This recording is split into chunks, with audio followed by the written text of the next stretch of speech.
partner, and welcome to episode 180 of Gracefully and Frankly. I'm Erin Davis. I'm Lisa Brandt, and how are you doing this week? Really, really good. Here we are almost at the midpoint of June. It's hard to believe.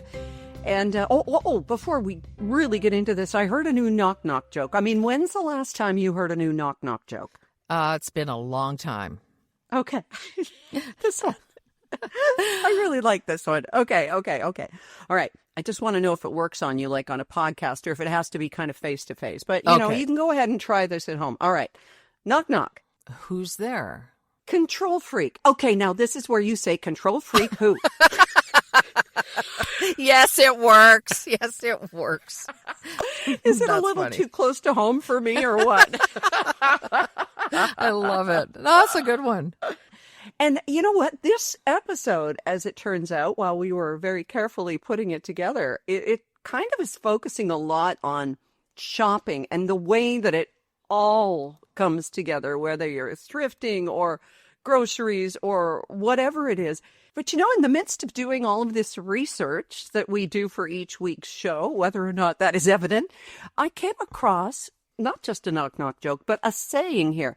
If I say to you, complete the quote, Lisa, the customer is always right. Exactly. The customer is always right. Well, it turns out that's not the saying. The saying is the customer is always right in matters of taste. So it's not like you can just go into a store and be awful, which you would never do, but some people do, and assume that you're right because the customer's always right. No, it was the founder of Selfridges, pioneer Harry Gordon Selfridge, who came up with the saying, the customer is always right in matters of taste. So if they want to wear those horizontal stripes or if they want to put checkers with dots or whatever, let them do it. They're the customer. And if it's their taste, they're right. Wow. I mean, you're selling it. You expect somebody to buy it, right? Selfridges is an amazing department store in England, and I just loved it. I would have loved to come back with a whole bunch of stuff in my taste, whatever that is. But you did bring back something that you definitely can't return from Selfridges. Oh, yes. I wanted to look at dresses, and my husband, Derek, said, look, they do tattoos. So we got matching tattoos in a tattoo shop in Selfridges. Of what, like a UPC code, or what did you do? Yes, if you scan me, I'm 20% off. No, just a little symbol that it's almost like a Celtic symbol, but not really. But I'll tell you, though, the tattoo artist had a really bent, dark sense of humor because he did mine first. And then he said, well, you know what this means, right? And I said, no. And he said, white supremacy. And I went, oh, no. And he goes, I'm kidding you. It's like, oh, my goodness, that's not funny. You should have turned it around on him and gone, good, that's what I'm going for. Holy no. Yeah, he got me. Yeah, I think having tattoos in the store was also Harry Gordon Selfridge's idea. I don't know that for sure, but I may have read it on the internet. That's right. Right under the quote from Abraham Lincoln about what you'll find online. Yeah. Exactly true. Well, a lot of stuff has been making waves, some of it big, some of it not so big, but frozen juice, as you're sitting there sweltering in Port Stanley today, and of course we're recording this on Wednesday to drop on June 11th today. But what did you say? It feels like 38 or something? Yeah, it's really muggy, and it's going to stay that way for a couple days. So Lisa's indoorsy. Yes. What a nice day to have a nice frozen concentrate juice. So let's scoop this out of the can and get to the latest on this, because there has been a development. And, you know, big and small, we're on top of it all. That's right. So Minute Maid shut up shop, and so did the other one, Old South, on frozen orange juice. Apparently it's 7% of the orange juice market, and I guess that's big enough to go after. So now Loblaws is going to have its own no-name frozen juice concentrate in its stores. So you can get that sound when you slide the concentrate out before you put the water in. That always seemed to take forever, but I learned as I aged that if you use a can punch in the end, in the bottom, like after you've turned it over, then the air lets it all skloop out all the much faster. But There you there go. is a catch to all of this, isn't there? Yeah, they don't say where it's from. So the ones that are not on the market anymore were Canadian, Mm-hmm. and at least they had manufacturing in Canada. But No Name from Loblaws frozen juice could be from anywhere and is probably likely maybe from Brazil or from the U.S. And if we're avoiding things from the U.S. and it doesn't say on it where it's from, that could be problematic. Yeah, it could. I wonder why they wouldn't say where it's from. That makes you suspicious, right? Especially where Yes. Galen Weston is concerned. Not very transparent. No, not at all. But you did a fascinating blog this week, which you can find at our Gracefully and Frankly Facebook page. Lisa blogs twice a week, and I blog weekly because you just try harder. Number 2 always has to try harder, honey. Okay, so you were really kind of examining the whole grocery shopping thing. I have to tell you, Lisa, you could hear my squee for blocks when I actually found Canadian BC grown romaine a couple of days ago. Oh my gosh, I have missed romaine so much. Yeah, we have Quebec romaine that comes here, but everywhere I went this week, they didn't have it. There was leaf lettuce and that butter lettuce and romaine, and all of it was from the U.S. Oh, wow. Okay. Yeah. So what are we learning about your grocery shopping, especially your cauliflower addiction? Are you getting Canadian cauliflower yet? There's no Canadian cauliflower yet. That's the one thing that I will unapologetically buy from wherever it's from. Usually it's Mexico. Sometimes it's from the U.S. Mm-hmm. I do make a sour face at it as I pick it up, and I think that says a lot. Yes. Oh, yes. Cauliflower are notoriously sensitive. They are very sensitive, and I'm about to take a knife to them anyway, so it's very upsetting. But no, none of that. I was really surprised well, not surprised. I mean, it's obvious that meat prices have gone way up, but beef ribeyes, for example, up almost $10 per 100 kilograms this year. Like, oh my God. Yeah, it's unbelievably expensive. We'll just be browsing the meat section and think, wow, these are like keg prices, but they come with a potato and a salad, you know? Yes, exactly. And somebody to bring it to you. Yeah. It looks like we're going to get cherries from the west this year in Ontario, too, because all of the blossoms died. We had a couple of frosts, so there are no local cherries this year. So that's probably going to mean more expensive because they're coming in. And somebody made a really good point on my blog that I think it was Claire. She said that when we get the local ones next year, will the prices come down? It's like, no, it never really works that way, does it? They never seem to come back down. No, well, thank goodness for that check that came for a lot of families who really needed it last week. And you and I didn't qualify, but because this is who we are, and hopefully most Canadians, we don't begrudge the ones who do. Not at all. In fact, in my blog post, and somebody else, I think it was Claire, agreed with me that if we could pay more for something and know that it was offsetting the cost of infant formula, which is way up, I mean, I would happily pay more if that would help somebody. You know, it's not right that feeding babies costs so much more than it used to. Yeah, you're absolutely right.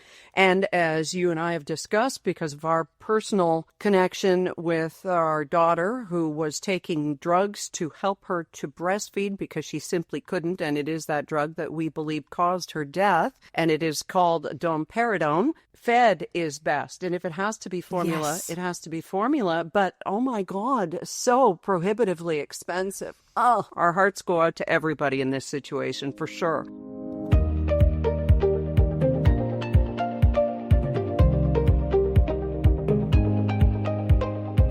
One solution that a lot of people are turning to when it comes to shopping now, obviously not for groceries, but Theft. No.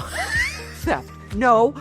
Oh, sorry. Okay. I was thinking of something that sounds like that. Thrift. Right. Thrifting is, for a long time, depending on the age of the person, you'd get someone looking down their nose at you if you said you'd gone thrifting. But now apparently it's really caught on with teenagers because part of it is just the economy, stupid. But the other part of it is they're turning their back on fast fashion once they learn how much water is used on some of this clothing that doesn't last and the cheapness of it. It just doesn't last for the most part. It's disposable. And I think if you've ever been on Netflix and seen the documentary Buy Now, The Shopping Conspiracy. Oh, yeah. It's all about fast fashion and disposing of everything, even products like Apple, where there's a guy who has figured out how to fix Apple products rather than have them end up in a landfill site, and Apple has come after him, but he has prevailed. So look for that documentary, and we will attempt to make a note in the show notes of it. Back to thrifting. I have a niece who's just now into her 20s. Those are the only clothes she buys, and she kind of takes pride in her, vintage schlumpy look because it's just a look and she likes it and good for her. So there's a lot of people who, because it's affordable and because it's a style that they like too, they're not going to be slaves to fashion. Right. We all know that a lot of people get rid of stuff when it's in really great shape. And you can get a really fantastic deal like on a jacket or a pair of boots or whatever that somebody's just gotten tired of. And there's absolutely nothing wrong with them. I love it. I don't exclusively thrift, but it certainly is better to get a pair of Levi's from 15 years ago that you know are going to outlast you than some crummy thin pant that's going to be out of style in a week and a half. Yeah, and loses all its dye in the first wash. Right. And it doesn't have to be just jeans. It can be so many great labels too. I remember my husband Rob, we were thrifting back when we used to go to the States. He found a Brooks Brothers blazer that was like it was made for him, and he still wears it. And I figure, it probably came out of some guy's estate after his wife cleaned out the closet, and we're okay with that if, if there aren't bullet holes in it or something, which is always possible.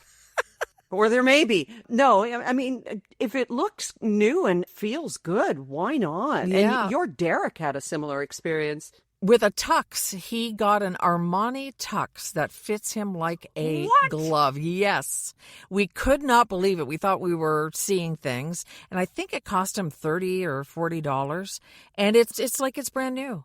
And he's worn it several times several times, a few times to. Wow. He wears it on the motorcycle. It's quite a look. No, we've worn it to a couple of different events and things like that. So that was pretty cool. But another thing these kids are loving about thrifting is even when things don't look new, that's also a plus because it looks like they've had them all along. Yeah. It's not something they've just incorporated. And I mean, we used to get a kick out of, I don't know if you were like this, but in high school or whatever, you'd wear your crunchy corduroys the first day back to school or whatever. And everything was new and crisp and fresh and all that kind of stuff. And now that's not so cool anymore. No, it's not. You're not supposed to look like you just came out of the old Sears catalog. Those corduroys. Right. That unmistakable sound as you shweet, shweet, shweet your way down the hallway. Yeah. Oh, yeah. Those thighs rubbing together were something. That's for sure. Oh, they were. Yeah. Well, we kept them together. But anyhow. But enough about me. Okay. Something else that is going on with thrifting right now, and it's big. In fact, our daughter-in-law, she has a side hustle or a full-time hustle. And it's going to thrift stores 2-3 times a week, all in the Ottawa area. So there are a lot from which to choose and picking up things because she knows exactly what she's looking for. She knows what there's a market for. And then cleaning them up, marketing them, and selling them online. And then somebody will come to her front door. They leave money in a bolted money box on their house. There's a camera right there. There's no face-to-face interaction.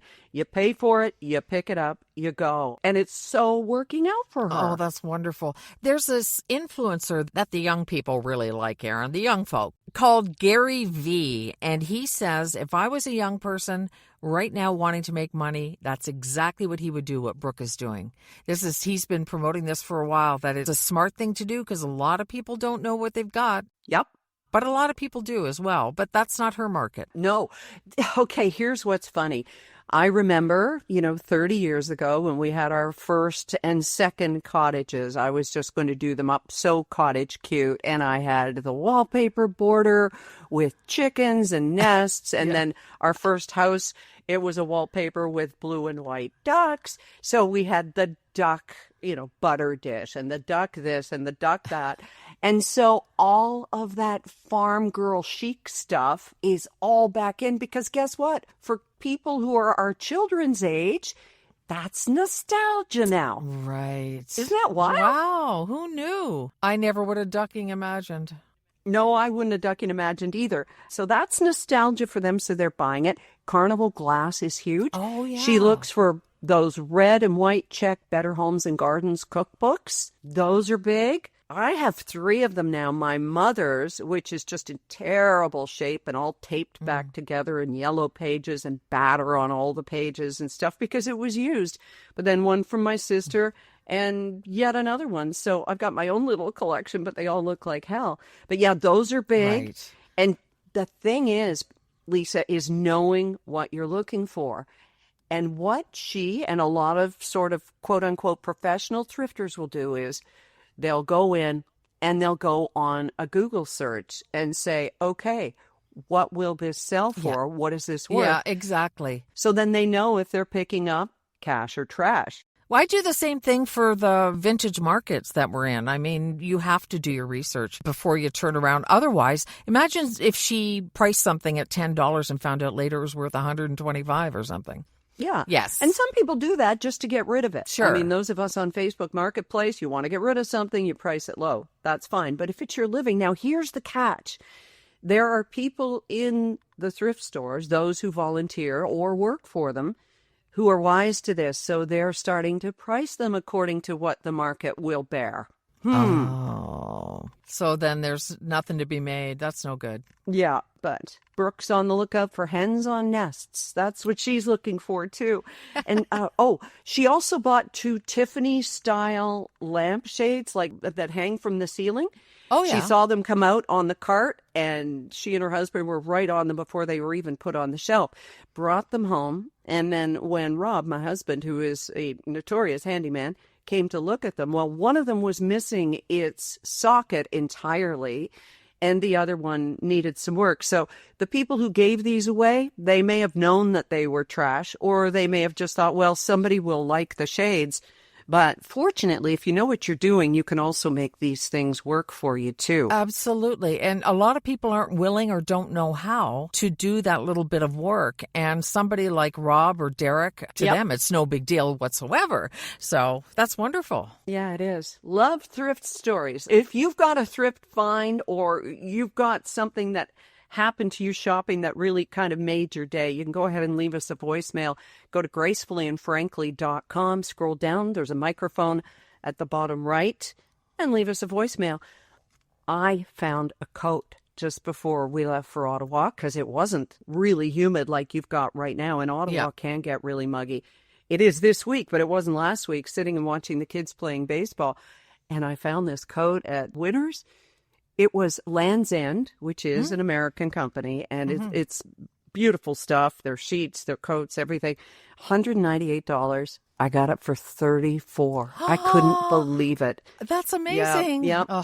Brand new, pockets with sides that you can go into, because when you get something and somebody says that's great, you have to A, tell them it's on sale, and B, say it has pockets. So it's the law. Especially dresses. Yeah. So that was my big take of the week. And yeah, I sure did use it in Ottawa. So I like that even just as much as thrifting, is just finding that perfect thing just for you. That's a fantastic price. If it makes your eyes light up every time you use it, that's when you know you got a good one.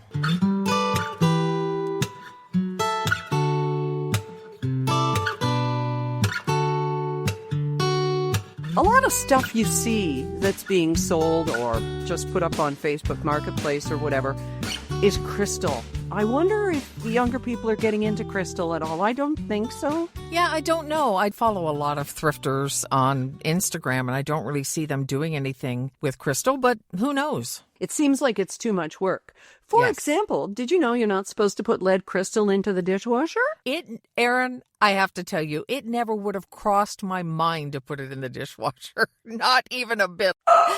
Oh my gosh. So we get home from our trip to Ottawa, and our wonderful neighbor Kath, who used one of our fridges. Well, they sound like we've got 4 of them. We have a big one in the pantry that's just for overflow. So she used our fridge to put some desserts in, and she left us 2 of them, a beautiful chocolate mousse. And so she texted and said, there's some treats for you in the fridge. And lo and behold, there were. So we ate them. It was wonderful. And I put the little cups into the dishwasher, and then the next morning take them out. And they're as cloudy as Lake Erie at 5 a.m. It's just, oh God. So I go on the internet and I go, what do you do with cloudy lead crystal?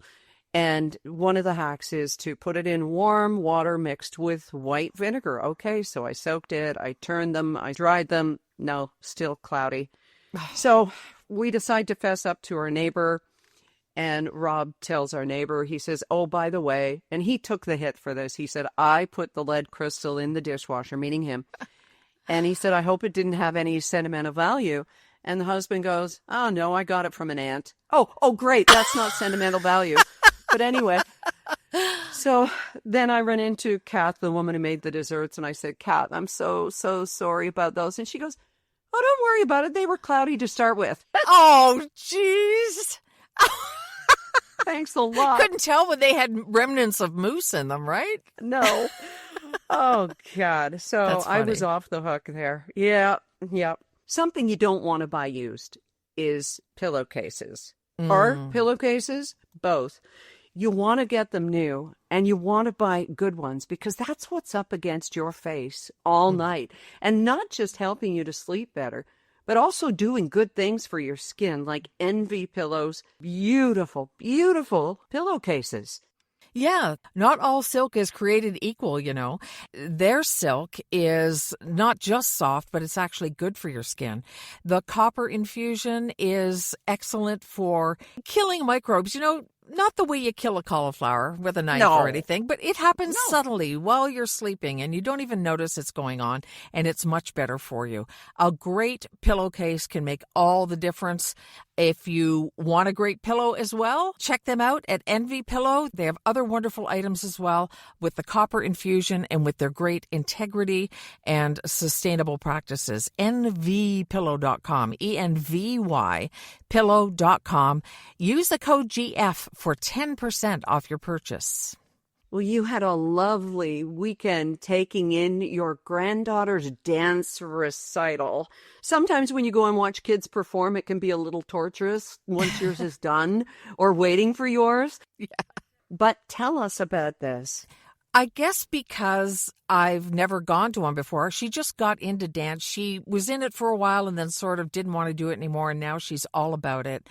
And people often wonder how I got a grandchild, 2 grandchildren with no children. My little sister, Tabitha, it's her kids, and they call me Grandma. And anyway, it was amazing. So Vienna was in the first half. This was like a 3-hour recital, and they had 3 of them for this one school. And it was at the Sanderson Center in Brantford.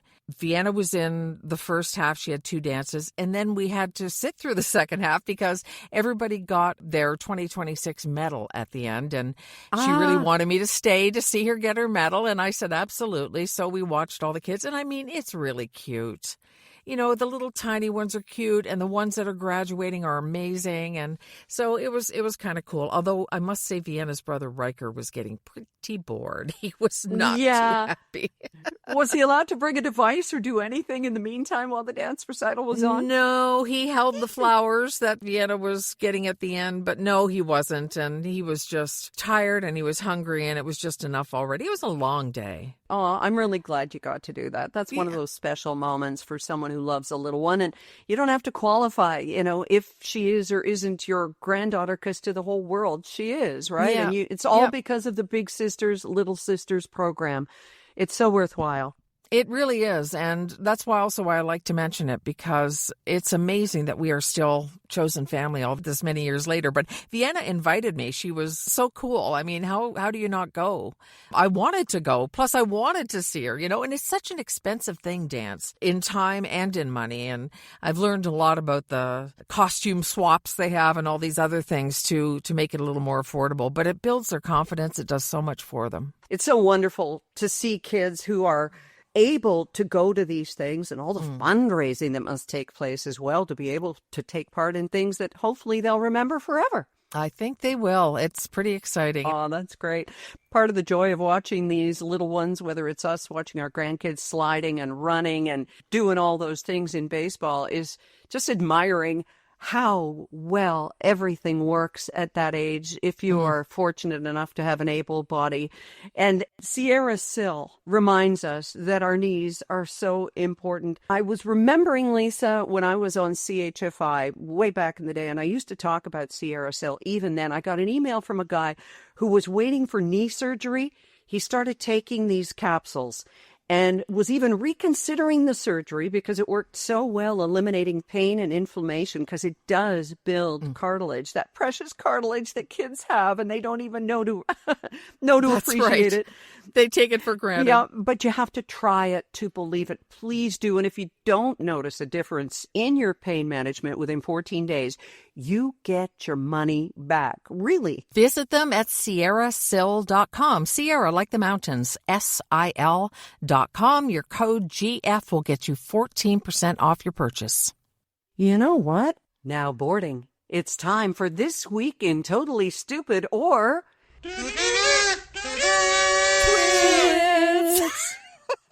Oh my gosh, this story has swept the world. I was reading about it on Tuesday on BBC, if you can imagine. The Air Canada pilot who was a pilot but wasn't supposed to be captaining big planes. Yeah, and a lot of people are comparing it to the Spielberg movie Catch Me If You Can, except this guy actually was licensed pilot, but not a licensed captain. And apparently that's a big difference. It is. Apparently you need to be a captain in order to fly those giant planes long distances. And he never became one. And so they're calling it fraud. And the guy's even retired now. And they're going after him for this. But you kind of have to wonder how this never really, I mean, he had papers that were fraudulent, but I looked into what it takes to become a captain, and it's like up to $150,000 and all this training that you have to take. Yeah, he is facing several fraud-related charges.